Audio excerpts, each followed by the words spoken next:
प्रकरण 2। माँ का देहांत और अलौकिक तावीज।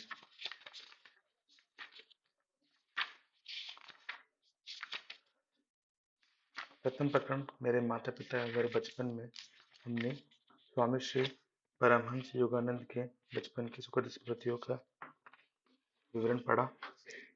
अब हम पढ़ने जा रहे हैं प्रकरण 2, माँ का देहांत और अलौकिक तावीज। मेरी माँ की सबसे बड़ी इच्छा मेरे बड़े भाई के विवाह की थी। आहा, जब मैं अनंत की पत्नी का मुख देखूंगी तब मुझे इस धरती पर ही स्वर्ग मिल जाएगा। इन शब्दों में माँ को अपने वंश को आगे चलाने की प्रबल भारतीय भावना व्यक्त करते मैं प्राय सुनता था। अनंत की सगाई के समय मैं लगभग 11 वर्ष का था। माँ की कोलकाता में अत्यंत उल्लास के विवाह की तैयारियों में जुटी हुई थी। केवल पिताजी और मैं ही उत्तरी भारत के स्थित बरेली में अपने घर में रह गए थे, जहाँ लाहौर में 2 वर्ष रहने के बाद पिताजी का स्थानांतरण हो गया था। इसके पूर्व मैं अपनी 2 बड़ी बहनों रमा और उमा के विवाह का ठाट-बाट देख चुका था, किंतु घर में सबसे बड़ा पुत्र होने के नाते अनंत के विवाह की तैयारियों तो और भी बड़े स्तर पर हो रही थी। माँ प्रतिदिन दूर-दूर से कोलकाता पहुंचते सगे संबंधियों की आवभगत करने में व्यस्त थी। माँ ने 50 हेमहर्स्ट स्ट्रीट में लिए गए एक नए विशाल घर में उन सबके आराम पूर्वक ठहरने की व्यवस्था की थी। सारी तैयारियां पूरी हो चुकी थी विवाह भोज के लिए। नानाविध व्यंजन, भारत के साथ अनंत को ले जाने की पालकी, रंग बिरंगी बत्तियों की कतारें, गत्ते के विशालकाय हाथी और ऊंट, अंग्रेजी, स्कॉटिश और हिंदुस्तानी बैंड बाजे, पेशेवर गायक तथा नर्तक, विवाह विधि संपन्न कराने के लिए पंडित पुरोहित, सब कुछ तैयार था। मंगलोत्सव के उत्साह से भरे हुए पिताजी और मैं समय पर विवाह के लिए पहुंचने का विचार कर रहे थे, परंतु उस शुभ दिन से थोड़े ही पहले मैंने एक अमंगल सूचक दृश्य ध्यान में देखा। यह बरेली में अर्धरात्रि के समय था। मैं पिताजी के साथ अपने बंगले के बरामदे में सोया हुआ था। पलंग पर लगी मच्छरदानी का विचित्र फड़फड़ाहट की सी ध्वनि से मेरी नींद खुल गई। पतली मच्छरदानी के पर्दे खुल गए और मुझे अपनी मैया माँ का दिखाई पड़ी। अपने पिताजी को जगाओ। माँ की आवाज केवल एक फुसफुसाहट की तरह लगी। आज ही भोर को 4 बजे यहाँ चलने वाली पहली गाड़ी पकड़ो। यदि मुझे देखना चाहते हो तो जल्दी करो। इसके बाद वह छायामूर्ति अदृश्य हो गई। पिताजी, पिताजी, माँ प्राण त्याग रही है। मेरे आर्त स्वर में व्याप्त भयाकुलता ने उन्हें तत्क्षण जगा दिया। सुबकते हुए मैंने उन्हें सारी घटना सुना दी। अपने स्वभाव के अनुसार इस स्थिति को अस्वीकार करते हुए उन्होंने मुझसे कहा, चिंता की कोई बात नहीं, यह तुम्हारे मन का भ्रम मात्र है। तुम्हारी माँ बिल्कुल ठीक है। यदि कोई दुखद समाचार मिल ही गया तो हम लोग कल चल पड़ेंगे। यदि आप अभी तुरंत नहीं चले तो अपने आप को कभी क्षमा नहीं कर पाएंगे। तीव्र व्यथा के कारण मेरे मुंह से ये शब्द भी निकल पड़े, और न ही मैं आपको कभी क्षमा करूंगा। विषादपूर्ण प्रातःकाल स्पष्ट संदेश लेकर आया। माँ गंभीर रूप से अस्वस्थ, विवाह स्थगित, तुरंत आइए। पिताजी और मैं हतबुद्धि होकर निकल पड़े। रास्ते में जहाँ गाड़ी बदलनी पड़ती थी वहां मेरे एक चाचा हम लोगों से मिले। आकार में बड़ी बड़ी होती जाती एक रेलगाड़ी वज्र गर्जन के समान हमारी ओर आ रही थी। आंतरिक क्षुब्धता के कारण अपने आप को गाड़ी के आगे झोंक देने का निश्चय अचानक मेरे मन में उठा। मुझे लगा कि माँ की छत्रछाया से वंचित हो जाने के बाद अब अचानक पूर्णतः उजड़ गई इस संसार को सहने की क्षमता मुझ में नहीं है। मैं माँ से इस संसार में सबसे प्रिय मित्र के रूप में प्यार करता था। उनके सांत्वनादायक काले नयन बचपन की छोटी छोटी व्यथा वेदनाओं के समय मेरा आश्रय थे। क्या माँ अभी तक जीवित है? चाचा, एक अंतिम प्रश्न करने के लिए मैं रुक गया। चाचा को मेरे चेहरे पर स्थायी अधीरता को भाप लेने में तनिक भी देर नहीं लगी। निस्संशय वे जीवित हैं, पर मुझे उन पर थोड़ा भी विश्वास नहीं हुआ। हम कोलकाता में घर पहुंचे तो हमें मृत्यु के अचेतन करने वाले रहस्य का सामना करना पड़ा। मैं मृतप्राय सा होकर गिर पड़ा। किसी प्रकार की सांत्वना को मेरे हृदय का स्पर्श भी कर पाने के लिए कई वर्ष लग गए। मेरी आर्त पुकारों ने साक्षात स्वर्ग के द्वारों को हिला दिया। आखिर जगत जननी को आना ही पड़ा। उनके स्नेह स्निग्ध शब्दों ने मेरे रिश्ते घावों को भर दिया। वह मैं ही थी जिसके जन्म जन्मांतर में अनेक माताओं की स्नेह वत्सलता के माध्यम से तुम्हारी देखभाल की। खोए हुए जिन 2 सुंदर काले नयनों को तुम ढूंढ रहे हो, उन्हें मेरी आंखों में देखो। परमप्रिय माँ के श्राद्ध कर्म के बाद शीघ्र ही पिताजी और मैं बरेली लौट आए। अतीत की स्मृति में प्रतिदिन भोर में ही मैं अपने बंगले के सामने स्थित नरम हरित स्वर्णिम हरियाली को छाया देते खड़े पारिजात वृक्ष की दुखार्त होकर तीर्थ यात्रा करता। कभी कभी काम्यव्यम क्षणों में मैं सोचता था कि परिजात के श्वेत पुष्प अपनी अंतर्जात भक्ति से हरित दृढ़ वेदी पर अपने आप को बिखेर रहे हैं। उस बिंदुओं के साथ अपने अश्रु बिंदुओं को मिलाते हुए प्राय उषा से लोकोत्तर अलौकिक प्रकाश निकलता देख करता। ईश्वर को पाने की तीव्र कसक से मैं तड़प उठता। हिमालय चले जाने की प्रबल इच्छा मुझ में जाग उठी। मेरे एक चचेरे भाई हिमालय की पावन पर्वत श्रेणियों की यात्रा कर हमारे यहाँ बरेली आए। योगी और स्वामियों के उच्च पर्वत स्थान की कहानियां मैंने उनसे उत्सुकता पूर्वक सुनी। चलो हिमाचल भाग चलें। यह प्रस्ताव एक दिन मैं बरेली में अपने मकान मालिक के पुत्र द्वारका प्रसाद के समक्ष रखा, परंतु वह ऐसे विचारों से सहमत नहीं था। उसने मेरे इस विचार को मेरे बड़े भाई को अवगत करा दिया और उस समय पिताजी से मिलने के लिए वहां आए थे। एक छोटे बच्चे की अव्यवहारिक योजना को हंसकर टाल देने के बदले अनंत ने मेरा उपहास करने का निश्चय कर लिया। तुम्हारे गेरुए कपड़े कहाँ हैं? उनके बिना तो तुम स्वामी नहीं बन सकते। परंतु उनके इन शब्दों से मैं अबोधगम्य रूप से पुलकित हो उठा। उन शब्दों ने एक स्पष्ट चित्र मेरी दृष्टि के सामने आकर खड़ा कर दिया कि मैं सन्यासी बनकर भारत भ्रमण कर रहा हूँ। शायद उन शब्दों ने किसी पूर्व जन्म की स्मृतियों को जगा दिया था। चाहे जो बात हो, पर मुझे यह तो पता चल गया कि प्राचीन संन्यास परंपरा का गेरुआ वस्त्र मैं अत्यंत स्वाभाविक सहजता के साथ धारण कर सकूंगा। एक दिन द्वारका के साथ बातचीत करते मैंने अनुभव किया कि हिमस्खलन के समान प्रचंड वेग से ईश्वर प्रेम की धारा मुझ में उतर रही है।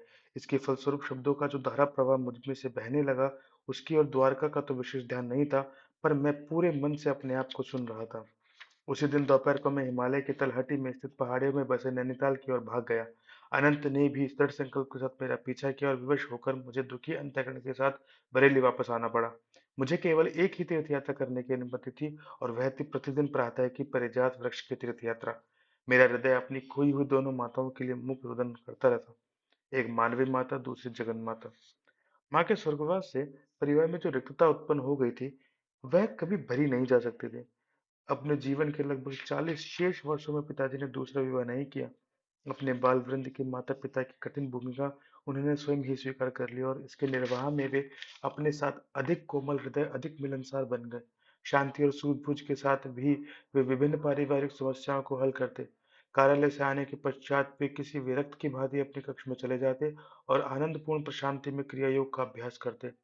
माँ के स्वर्गवास के बहुत समय बाद मैंने ऐसी छोटी-छोटी बातों का ध्यान रखने के लिए एक अंग्रेज परिचारिका को रखने का प्रयास किया, ताकि पिताजी को कुछ आराम मिल सके। परंतु पिताजी ने सर हिला-हिला कर अपनी असहमति प्रकट की।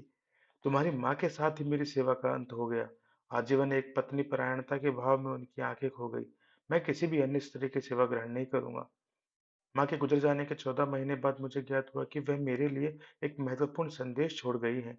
उनके अंतिम समय अनंतदा उनके पास उपस्थित थे, और उन्होंने उनके शब्दों को लिख लिया था। यद्यपि माँ ने वह संदेश मुझे 1 वर्ष में देने के लिए निर्देश दिया था, तथापि मेरे भाई ने उसे विलंब कर दिया था। उन्हें शीघ्र ही माँ द्वारा उनके पसंद की हुई कन्या से विवाह करने के लिए बरेली से कोलकाता प्रस्थान करना था। एक दिन संध्या को उन्होंने मुझे अपने पास बुलाया। मुकुंद, तुम्हें यह विलक्षण समाचार देने में आनाकानी करता रहा। उनके स्वर में विवशतापूर्ण समर्पण था। मुझे भय था कि इससे तुम्हारी गृह त्याग की इच्छा और भड़क उठेगी, परंतु तुम वैसे भी अभी प्रबल ईश्वर प्रेम से ओतप्रोत हो। अभी हाल ही में जब मैं तुम्हें हिमालय जाते हुए रास्ते में पकड़ लाया, तभी मैंने एक निश्चित संकल्प कर लिया। मुझे किसी भी परिस्थिति में अपना पवित्र वचन निभाने में देर नहीं करनी चाहिए। मेरे भाई, मुझे एक छोटी सी निवेदी और माँ का संदेश मुझे सुनाया। मैंने माँ ने कहा था, मेरे प्रिय पितृ मुकुंद, मेरे ये शब्द तुम्हारे लिए मेरा अंतिम आशीर्वाद है। अब वह समय आ गया है जब तुम्हारे जन्म के पश्चात घटी अलौकिक घटनाओं से तुम्हें अवगत करा देना चाहिए। जब तुम मेरी गोद में एक नन्हे शिशु से मात्र थे, तब तुम्हें तुम्हारे निहित मार्ग का पता चल गया था। मैं तब तुम्हें वाराणसी में अपने गुरु के घर लेके गई थी। वहां शिष्यों की भीड़ की ओट में लगभग छिपे हुए मैं ध्यानस्थ लाहिड़ी महाशय को कठिनता से देख पा रही थी।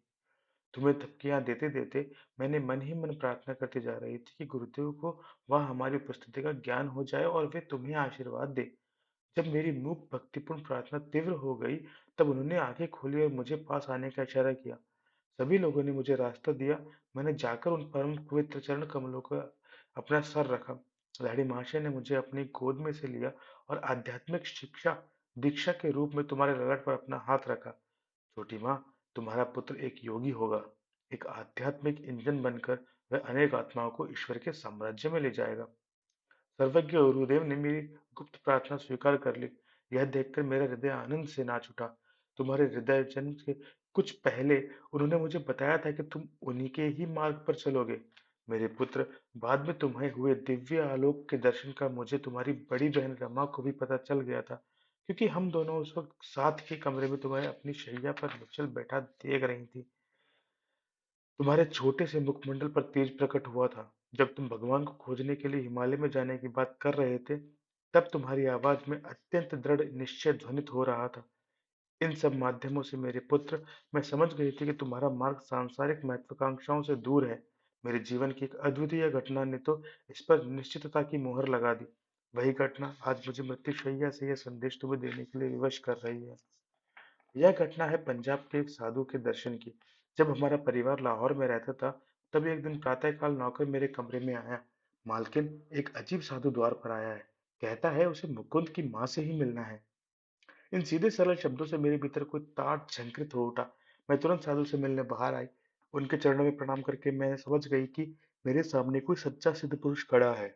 उन्होंने कहा, माता, महान गुरुजन तुम्हें यह बता देना चाहते हैं कि इस पृथ्वी पर तुम्हारा वास अब अधिक दिन नहीं रहेगा। तुम्हारी अगली बीमारी तुम्हारे लिए अंतिम सिद्ध होगी। इसके पश्चात थोड़ी देर में वो मौन रहे। उस मौन के दौरान मैंने कोई भय या संकट नहीं, बल्कि महान शांति अनुभव की। अंततः वह फिर कहने लगे, तुम्हें अपने पास अमानत के रूप में रखने के लिए चांदी का एक ताबीज दिया जाएगा। वह आज मैं तुम्हें नहीं दूंगा। मेरे कथन को सत्य प्रमाणित करने के लिए तो कल तुम जब ध्यान कर रही होगी, तब वह तुम्हारे हाथों में मूर्त रूप धारण कर लेगा। जब तुम्हारे मृत्यु की घड़ी निकट आएगी, तब तुम्हें वह ताबीज अपने बड़े बेटे अनंत को देकर उसे बताना होगा कि 1 वर्ष तक वह ताबीज अपने पास रखे, और तत्पश्चात उसे तुम्हारे द्वितीय पुत्र को दे। महापुरुषों से प्राप्त उस ताबीज के मर्म को मुकुंद समझ लेगा। उसे वह ताबीज तब मिलना चाहिए जब हमारी सारी सांसारिक आशा आकांक्षाओं का परित्याग कर प्राणपण से ईश्वर की खोज करने के लिए प्रस्तुत हो रहा हो। जब वह ताबीज कुछ वर्षों तक उसके पास रह चुका होगा और उसका उद्देश्य पूरा हो चुका होगा, तब वह अपने आप अदृश्य हो जाएगा। गुप्त से अति गुप्त स्थान में भी वह रखा हो, तब भी वहां से जहां आया था वहीं वापस चला जाएगा। मैंने उस साधु को भिक्षा अर्पण कर परम भक्तिभाव से नमन किया। भिक्षा ग्रहण न कर मुझे आशीर्वाद देकर वह चले गए। अगले दिन संध्या को जब मैं हाथ जोड़कर ध्यान में बैठी थी, तब चांदी का एक ताबीज मेरी हथेलियों के बीच में प्रकट हो गया, जैसा साधु ने कहा था। उनके शीतल चिकने स्पर्श से मुझे उसके प्रकट होने का ज्ञान हो गया था। मैंने 2 वर्षों से अधिक समय तक इसे सावधानी पूर्वक संभाल कर रखा, और अब इसे अनंत के पास छोड़े जा रही हूँ। मेरे लिए कोई शोक मत करना, क्योंकि मुझे मेरे गुरुदेव ईश्वर की गोद में पहुंचा देंगे। अच्छा मेरे बच्चे, अब मैं चलती हूँ। जगन माता तेरी रक्षा करेंगी। तावीज मेरे हाथ में आते ही ज्ञान का उज्जवल प्रकाश मुझ पर छा गया। अनेक सुप्त स्मृतियां जागृत होती। तावीज खोल गोल दिखने में कुछ विचित्र सा प्राचीन लगता था। उस पर संस्कृत के अक्षर खुदे हुए थे। मैं समझ गया कि इस जन्म के जीवन पथ पर भी अदृश्य रूप से मेरा मार्गदर्शन करने वाले पूर्व जन्मों के गुरुओं ने भी इसे भेजा था। इसका एक और अधिक गहन अभिप्राय भी था, परंतु तावीज के भीतरी रहस्य का भेद खोल देना उचित नहीं होगा। मेरे जीवन की अत्यंत दुखद घटनाओं के बीच वह ताबीज अंततः किसी प्रकार अदृश्य हो गया, और उसका अदृश्य होना किस प्रकार मेरे लिए गुरु लाभ का सूचक सिद्ध हुआ, इसका वर्णन इस प्रकरण में करने की आवश्यकता नहीं। किंतु हिमालय में जाने की अपनी चेष्टाओं के बार बार असफल किया गया यह बालक ताबीज के पंखों पर सवार होकर प्रतिदिन दूर दूर तक यात्रा कर लेता था। धन्यवाद।